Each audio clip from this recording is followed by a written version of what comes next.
Talk Weeklies after the talk on WPPMLP Philadelphia 106.5 FM. We talk weeklies after the talk with your boy Charles Gregory and the beautiful. Lauren Sizzle. And say it one more again. Let me make sure. Lauren Sizzle. There it go. There's that Yes, voice. Mike was trying. And so, as stated, it's someone with whom I have a tremendous amount of respect for. When we talk about who will be in a leadership position, the next mayor of Philadelphia, this is 100. 100, man, and it's an important number. Not only is it an important number, but Philadelphia, man. Philadelphia has a rich history of not only their politicians, but when we talk about just culture, arts, when we talk about, the citizens who are, advocating for those who may have been marginalized, when you talk about people who have, who work hard for the city. And this is one thing that I always say about Philadelphia. There is not one city who has more diehard fans than Philadelphia. 100%, 100%. So without further ado, come on, sister, who do we have today? So we have Rebecca Rhynhart. She is running for mayor because she believes Philadelphians deserve a leader who works as hard as its people. With almost 15 years working for the city, a decade from 2 different mayors, and 5 years as the independently elected city controller. Yeah. Rebecca has a proven record of creating real change for our city and a data-driven approach to making city government actually work for people. Welcome to the show, Miss Rebecca Rhynhart. Yeah. Thanks so much for having me. It's great to be here. Really great to be here. Absolutely. Thanks for coming. Yeah, absolutely. Yeah. And I think, one of the questions I like to start with all of the candidates who come is why are you running to be in this leadership position? Yeah, sure. Yeah, well, I'm running for mayor because I truly love our city. I love Philadelphia. And I believe that I'm the right person to lead our city forward in this critical moment. We're facing so many challenges of gun violence, of homelessness, quality of life issues, and that's on top of the longstanding challenges of lack of opportunity in our education system. I say all that, but all of these issues are fixable. Yeah. And I believe that I'm the right person to do that because I know the city inside and out from my work as the city controller. I know the city's budget inside and out from being the city's budget director. And I've shown the courage to stand up to the status quo.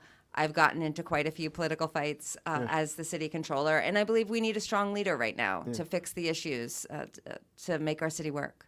Yeah, you have. And I remember when you did an investigation on kind of the numbers, and you held your ground and you reported what the facts were. Yeah. And I appreciate you doing that. One of the things that I get offended for you is people saying that, do you think you're strong enough? I would rather say that not only do you have it, but I think you're the most likable candidate on there. Thank you very much. So what is it about, you being in a position to say that I'm going to be leadership, but I am the most, I don't want to say qualified, but I am the person to be. Why do you feel that way though, I feel that way because I know how the city government works and doesn't work. I feel for the people of our city. And I've shown as city controller that I stand up for people when they don't have a voice. And I know how to operate. I've been the executive in charge of the city controller's office. I know how to get things done.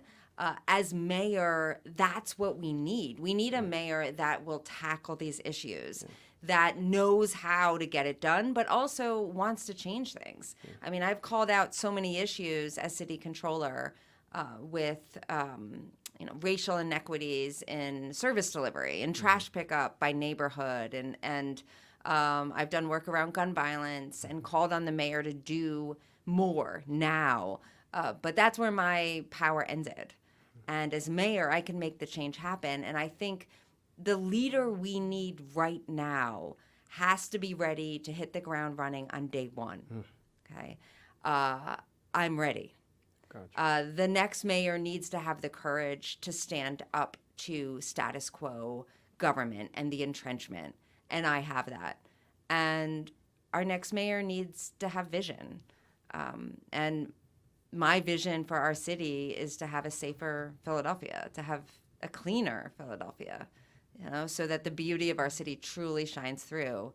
And look, my daughter is in 7th grade in the public school system. My vision is to improve the schools across all of our neighborhoods so that the youth truly have opportunity.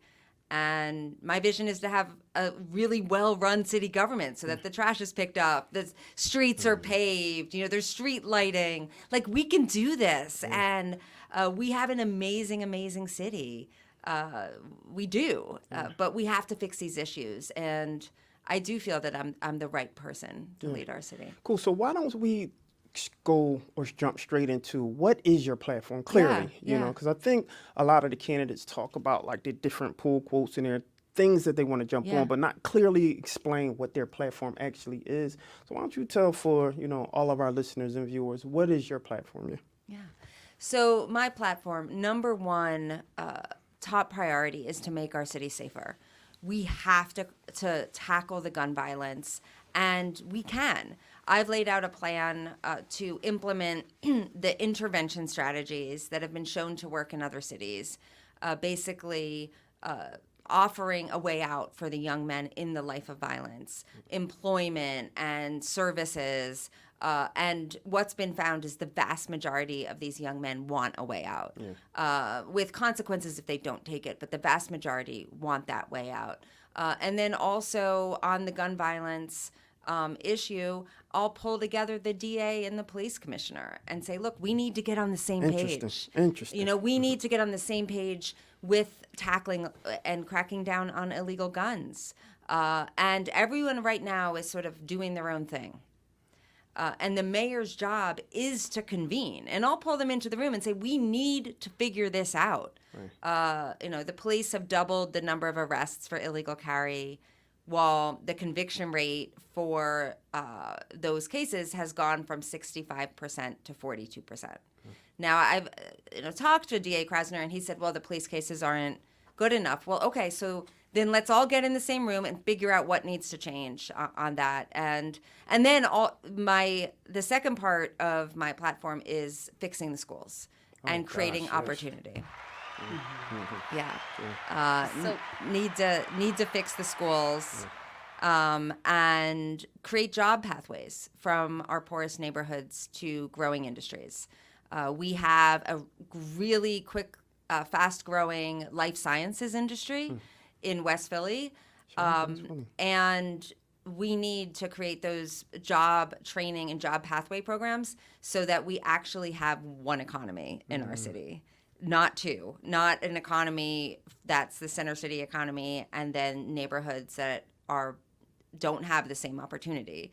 We can create pathways so that people are getting trained from the neighborhoods into the good paying jobs. And that's what I want to do. And that's going to be a top priority. Awesome. So you were just talking about gun violence.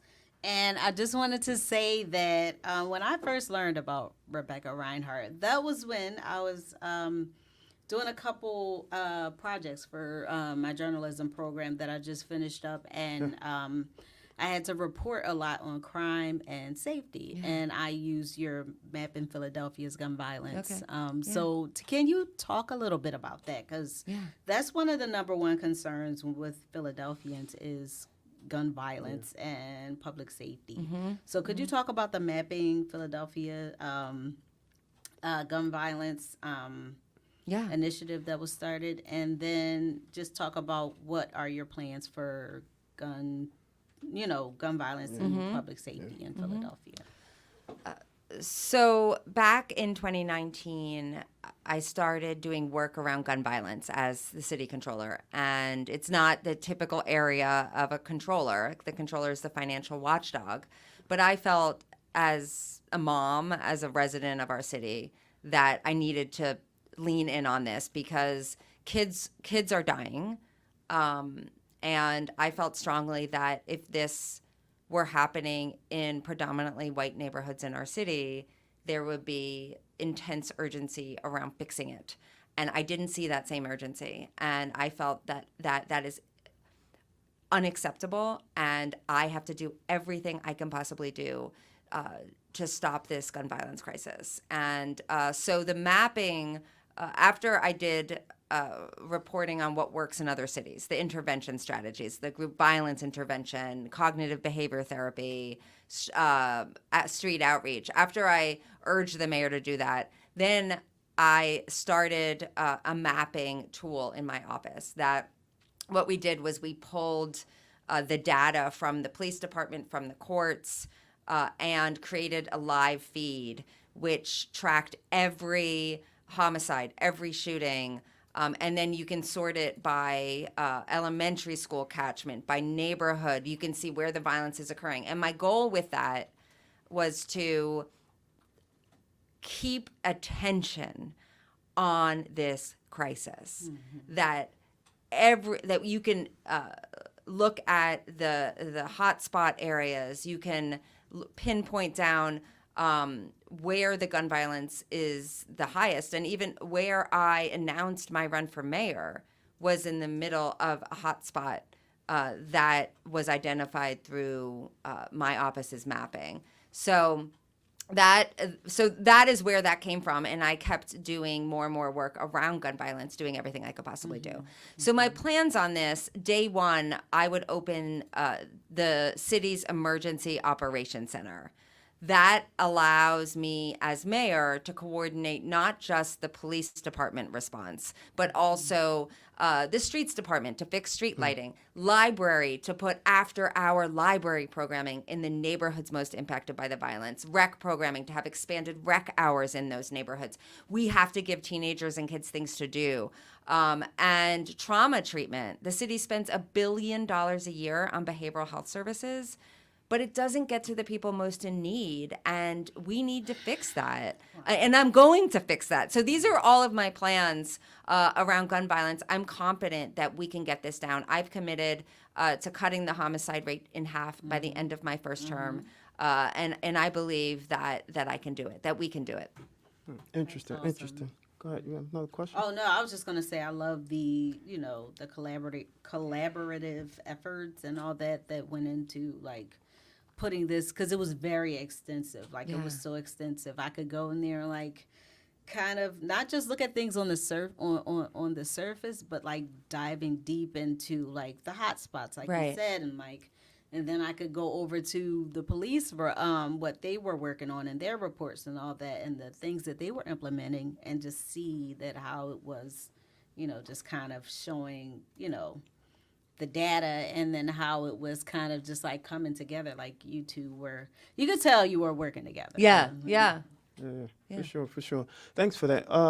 So we know that Philadelphia is a very dynamic city. We know that everything isn't black and white, right? And we know that there's challenges, and we know that, people are human, right? And I get that, because in a minute I want you to, and you can just put this in your parking lot, because I want to know who is Rebecca Rhynhart. I want to know that question. So put that in your parking lot for a minute. But I want to talk about our current mayor, right? And him feeling overwhelmed. And he was quoted saying that, he announced that he was tired of being the Philadelphia mayor and pretty much couldn't wait to get out of office, right?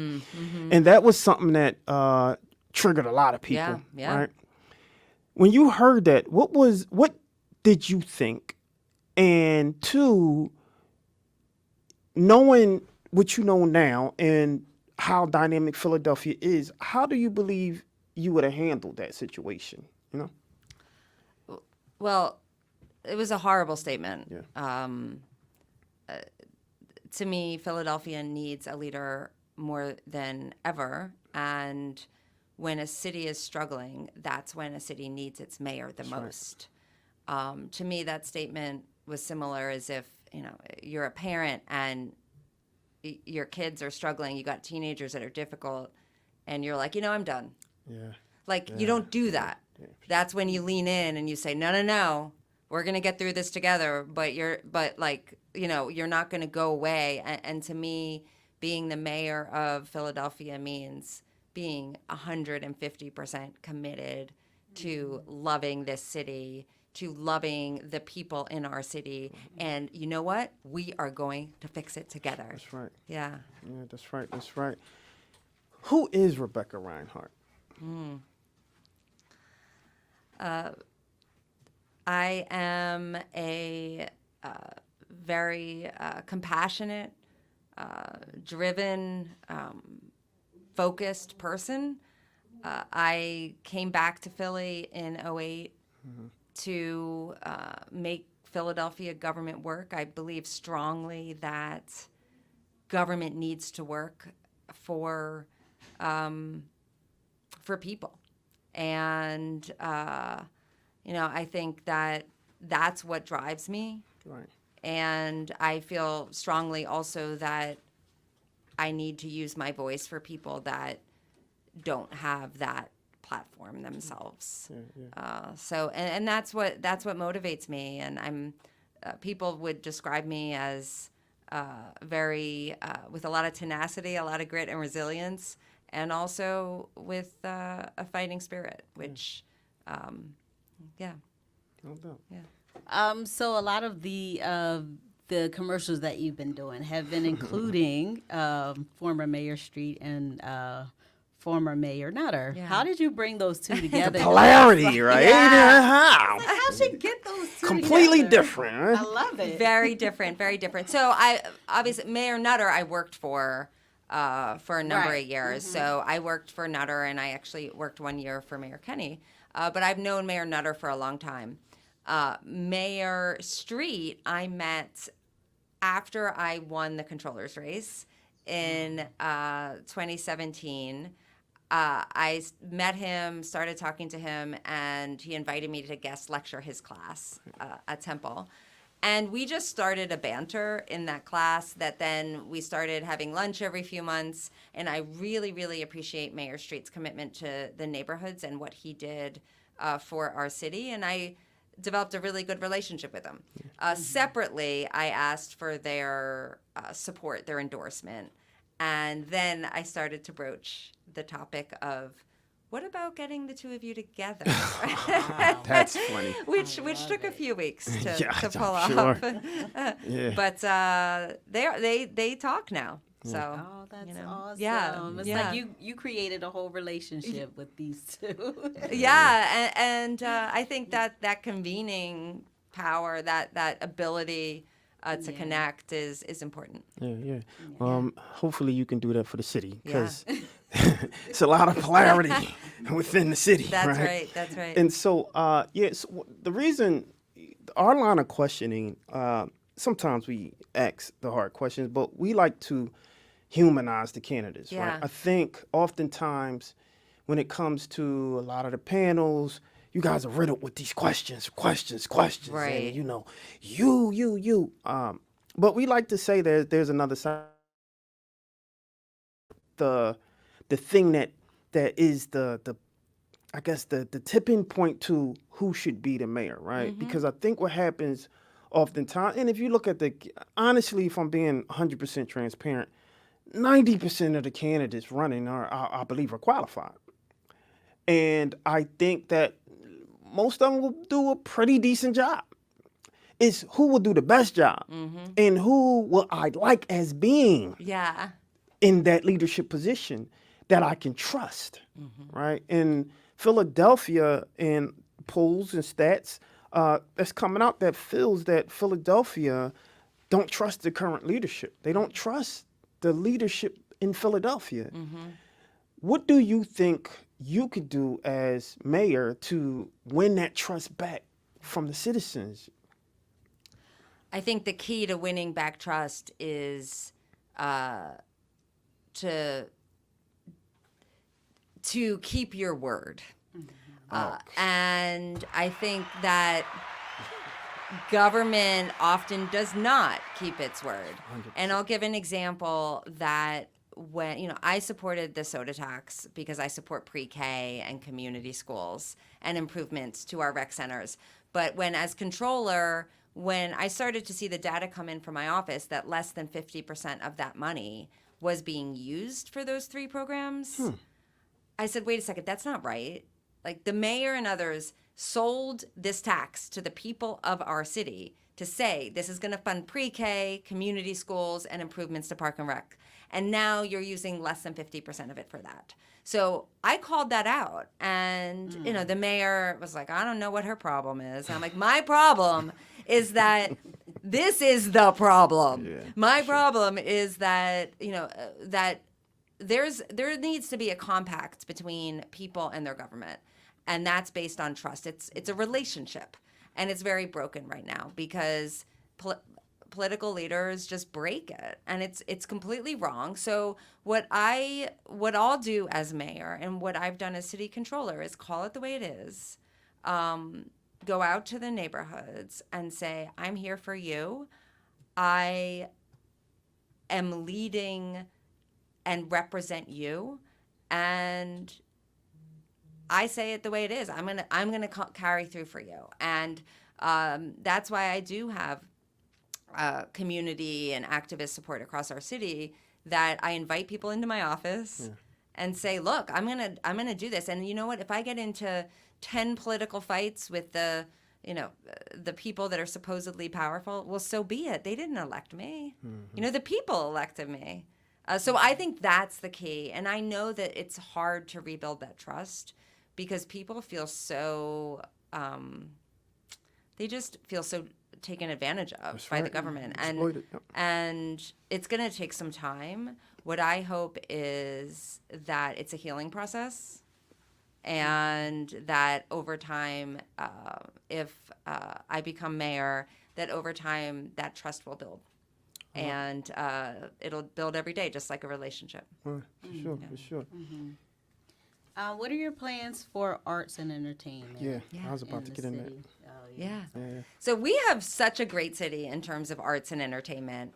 And as mayor, I will be a big advocate of it. So on the arts, I want to create a deputy mayor for the arts, which involves both looking at the arts in terms of course, our large institutions, but also all of the neighborhood arts organizations. Arts, dance, we have so much going on in Philly, and we need a vision coming from the city about how to best support the arts across our city. I've been on the board of Mural Arts since 2016, and I've seen the work, what art does, not just for the beauty of art, but for the expression, the healing, the community building, and the power of it. So I'm a big supporter of it. And nightlife, I mean, our city has so much going on, and we need to encourage it. So I want to have, stakeholders from the entertainment industry, from nightlife industry, be convening with me and my administration to say, how do we do this better? We have all these great music venues. We have, clubs. We have so much going on, which is awesome, and we should celebrate that. So I want to be a proponent of it and be a cheerleader for it and celebrate it because we've got a lot going on. Yeah, fantastic. Because and I usually ask that question when it comes to the candidates because we are huge advocates of the arts, especially when it comes to Philadelphia, right? Because we're within the construct of arts, right?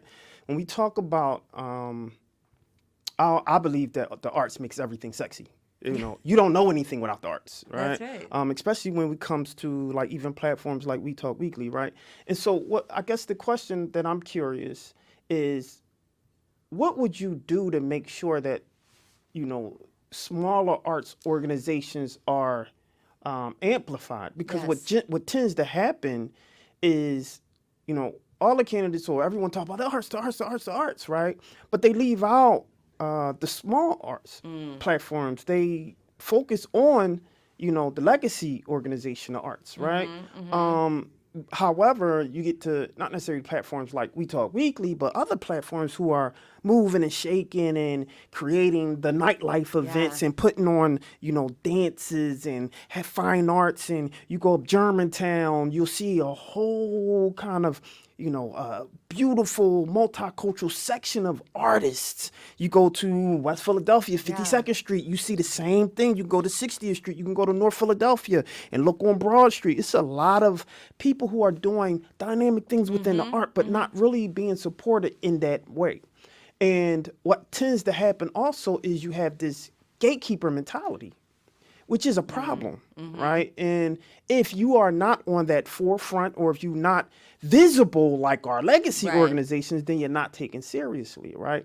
So what would you do as mayor to make sure that, those smaller platforms are amplified so they're not forced to fight for the little scraps that they can get, right? But, the little $1,500 activity grant might get them a day or two, but then guess what? Tomorrow is still another day. Right. We need sustainability, right? And so what would you do as mayor to support that sustainable culture to continue to make it fruitful? Because we have the soccer, they come in, what year is that? World Cup. The World Cup is coming? Yes. What year is that? I think that's next year? The 2026? 25. 26. 26. 26, yeah. Right. You're right. And you get answer the question after this, but I just want to put all of this in context, right? And so you'll have something like that come. Huge event. You only have the big three able to cover that. Right? You have your Channel 3, your Channel 6, your PHLs, your major platforms. But then it comes to platforms like us. And you know what? You're too small. You can't get in, or you're not important enough. Right? So what would you do to sustain and amplify those, smaller organizations to make sure that they have a seat at the table, so to speak? So on the arts, first, we need to have stable funding. And I have an arts policy and arts plan on my website that talks about that we need stable funding. And then we need to create different buckets of money within that stable funding for small arts organizations, so that neighborhood by neighborhood, to get at the problem that you're talking about right now, that the small arts organizations shouldn't be fighting over an activities grant. They should have a part of the cultural fund money and not have to be fighting each other for that, because we should be uplifting each other in terms of arts organizations and not fighting with each other. So that having that stable source of funding and not have the small organizations have to compete with the big ones for pots of money, that it would be segregated. So to me, I think that's part of the answer. And the other part of the answer is looking at each neighborhood and making sure we are supporting the arts in each neighborhood.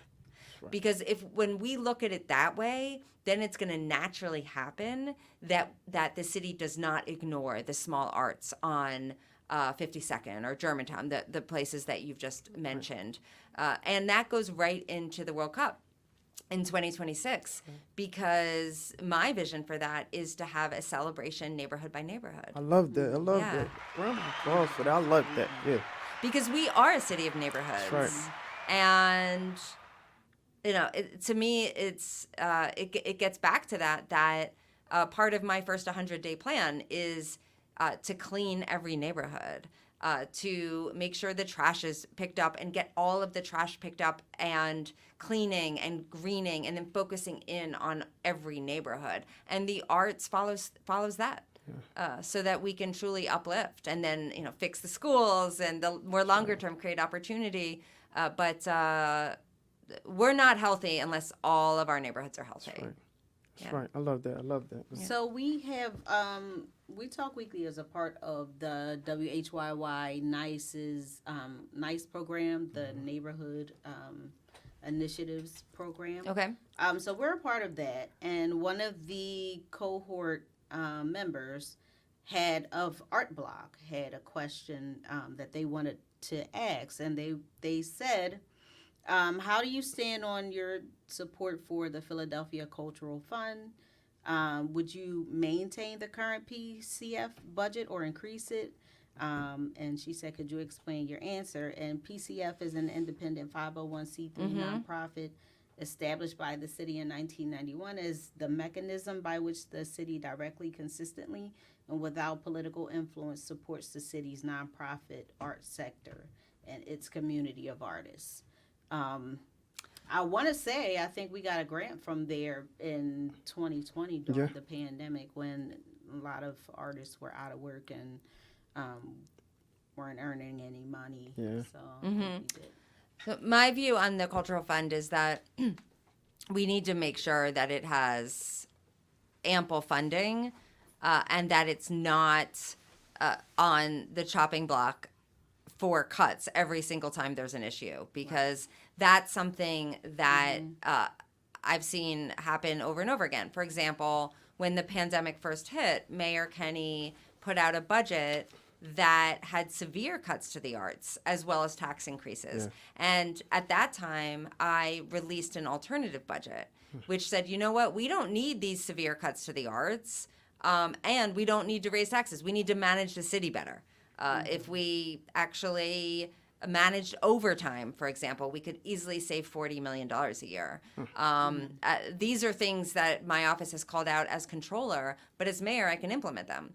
And to make a cut to the arts does not make sense. The arts are the lifeblood of our city in terms of beauty, in terms of expression. So we need to be funding them. I just believe that. So it'll show through in my priorities. No, we believe that too. Yeah. We 100% believe that. We make everything sexy here, you know. Yeah. And so, real quick, right? Yeah. And we're about to let you go, and we appreciate you for coming. Sure. But we asked one question to the candidates, and this is like a curveball, but we want to know the one thing that no one else knows about Rebecca Rhynhart.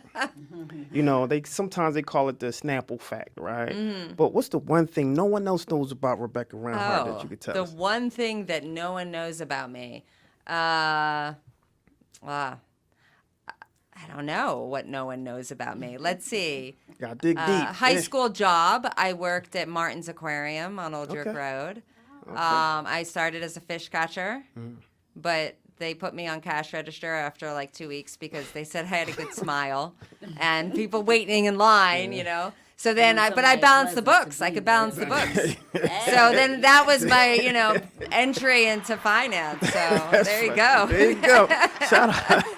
There you go. Balance the books. Always about money. There you go. And so I want you to look in the camera and let everyone know why they should vote for Rebecca Rhynhart for mayor.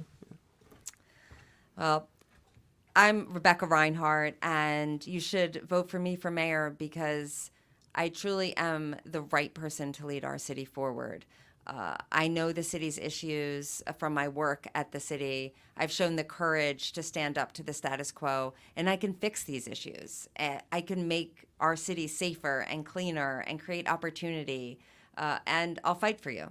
I'll fight for you, and I'll lead you, and our city will rise up from where we are now. So please vote May 16th, Rebecca Rhynhart. Thank you. Fantastic. How can they find more about you and, Yeah.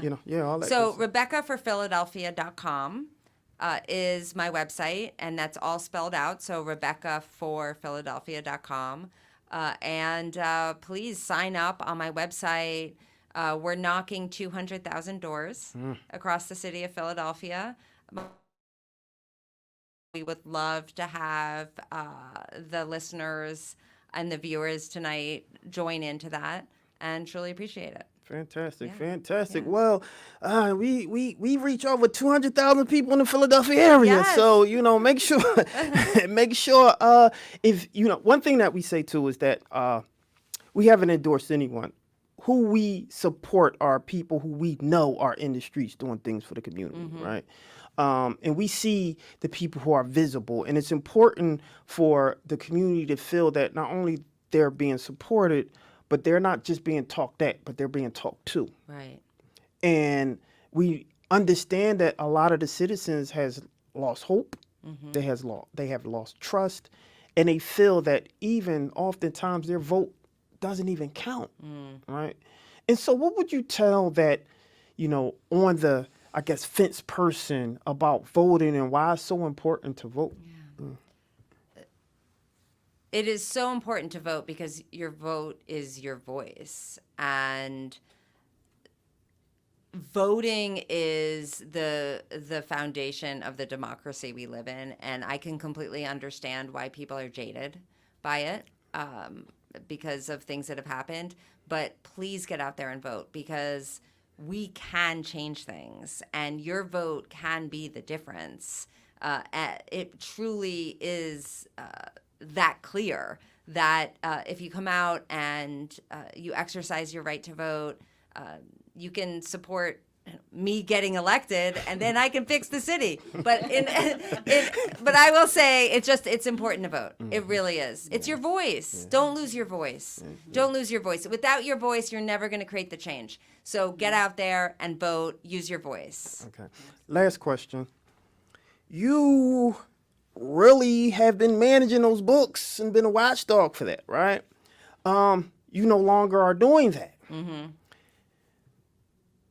If you're not elected as our mayor in terms of leadership, what then does Rebecca do? Rebecca Rhynhart.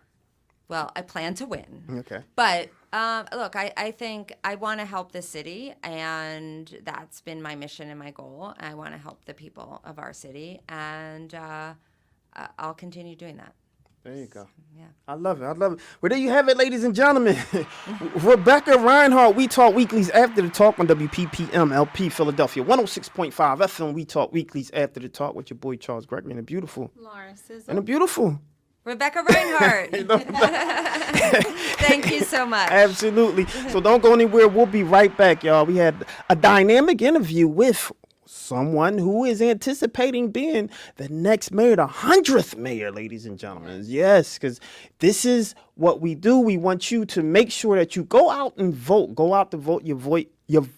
Every vote, every voice. That's what I'm used to saying now, because we're part of the initiative, right? But every voice matters, because your vote becomes your voice.